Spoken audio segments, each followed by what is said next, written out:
Right, here's a little test.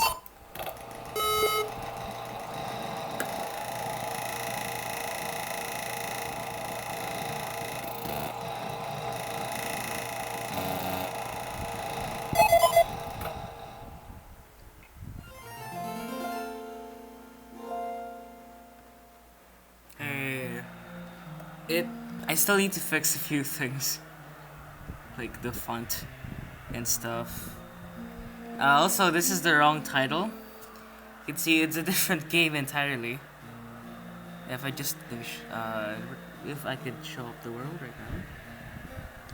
I think it's under packs. Right, hold on. Yeah, little tiny RPG overworld test. More on the actual functionality, like the cutscenes. Personally, I think the text is too big. Like, that is gigantic. Look, Dizzy is in awe. Just walks up there, hold on. Again. No, it should go this way. There we go. We're done. Go back through the hallway. I'm not pressing anything, by the way. Okay. But then, have you got this? Okay. You could also. Oh, the floor. What happens when you try to walk through it? Nope. It says no. It's not letting me. Hold on. No, it's not. It's not letting me. Look. It's not. Look. I'm gonna do it again, but I'm gonna be here this time. Look at the weird little shifts it does. That's the AI. That's the movement pathfinding script, like this one. Let's take this one. I'm gonna stop moving the character itself. I'm gonna let the cutscene play.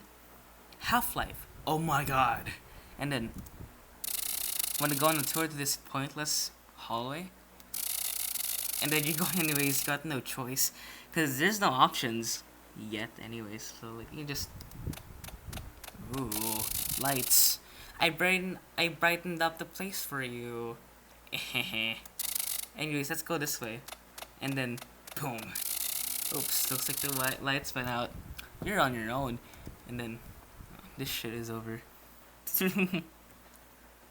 As you can see, not every part of the window is updated. You can see how the title's like, this shit is over, guys. In the lower quality, lower res pixel art font. And they got everything else in the new one. So I could just, I could just walk out of here. There we go. What was I doing? Oh yeah, I was trying to press letter C. I'm too used to playing, testing, heart. No. What the fuck is it called? Ah yes. Oh, fallen bot. Sorry. I got so used to spamming Z, X, and C, and then press F just to unlock the frame rate. And then dot. This is the framework itself. I'd say like the main, like it's supposed to be a test. As you can see, it's too volatile. What I really need is an IDE that can still parse Godot text, because the whole, not these little area triggers here.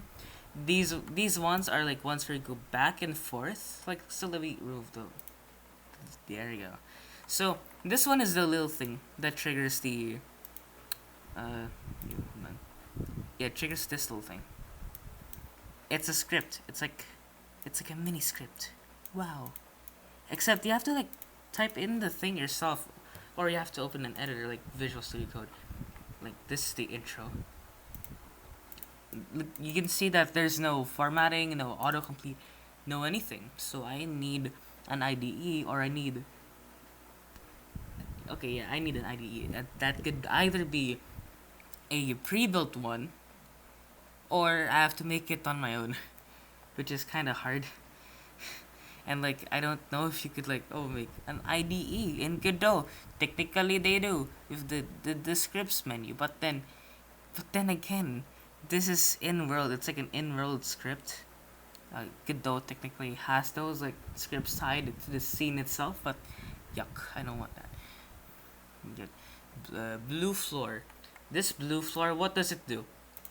All right, so when it gets triggered, it gets a player, and it asks it to move like 8 pixels up north, and then waits for to finish before it says no. Okay, green floor. What about the green floor? What does it do? Green floor. That's it. It just says dot dot dot easy.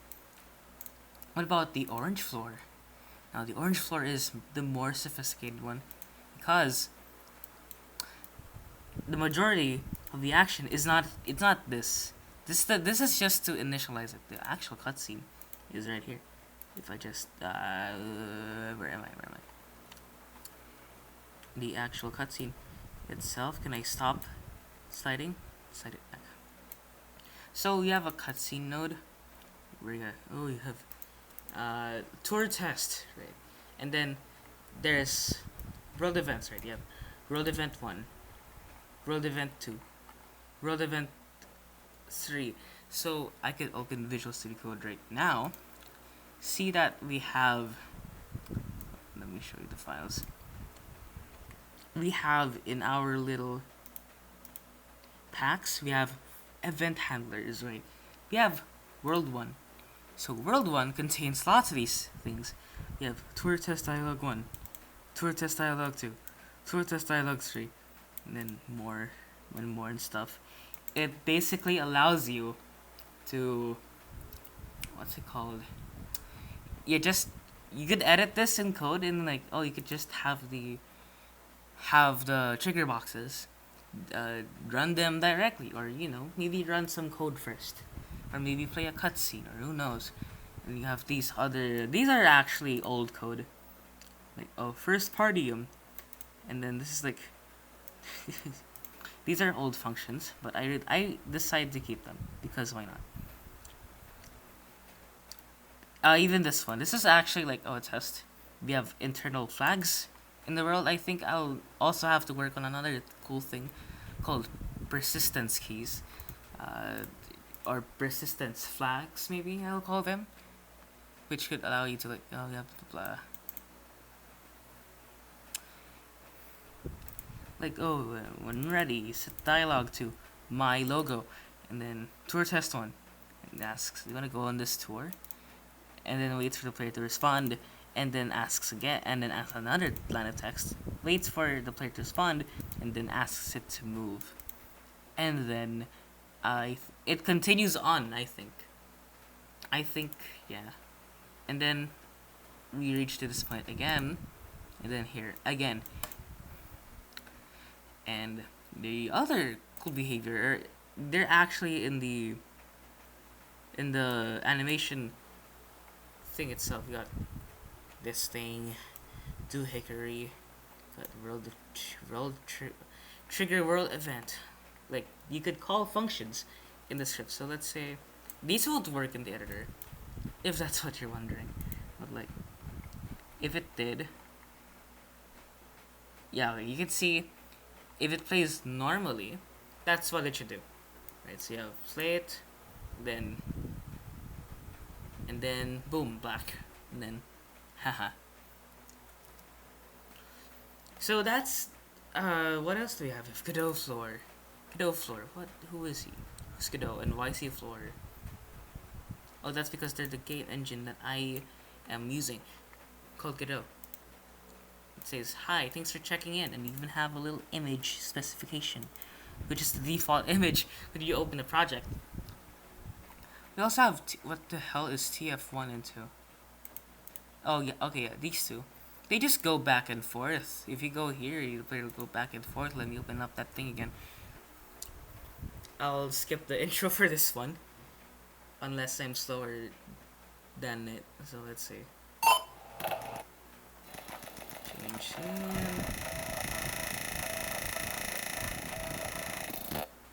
Alright, there you go.